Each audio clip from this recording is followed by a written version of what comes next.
তো ইয়ে আছে, ইয়ে মাইমা ঠিক আছে। আছে। তো বন্ধুরা এখন হচ্ছে সন্ধ্যার একটু একটু আগে আগে, মানে আমাদের এখন সবে দুপুরে খাওয়া দাওয়া হয়েছে। আর জানোই তো অনুষ্ঠান বাড়ি একটু দেরি হয়। তো এবার জানোই লাল লাল মাটন, তার জন্য হজম করার জন্য এখন আমাদের বর্ষা মা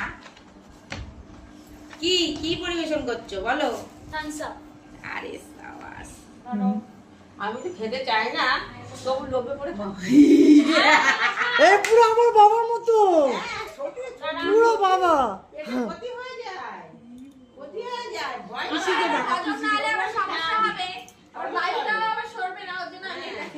লোভে পড়ে আমি খাচ্ছি এটা। বায়ু ওপরে দিয়ে নিচে চলে যাবে। এটা ক্ষতি ছাড়া কোনো ভালো জিনিস না এটা।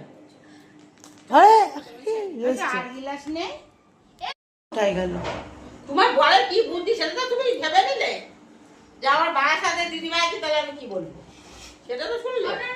তুমি একে এর কথা বললে বাবার সাথে দিদিভাইকে কি বলবো তাহলে? ও বন্ধুরা, আমি পারলাম না ঠাকুমা থেকে দিদি হতে, জানো তো আমার মনটা আজকে অনেক খারাপ।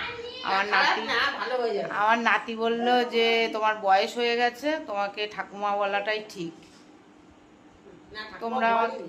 তোমরা ও ঠাকুমা বলেনি, ও বলছে বাবার সাথে দিদিভাইকে আমি কি বলবো। তোমরা আমাকে কমেন্ট করে জানাবে এটা কি ও আমার সাথে ঠিক করলো। এখন থামস আপ খাচ্ছি হজম করার জন্য, কিন্তু আমি খাবো না ভাই, আমার নাক বন্ধ।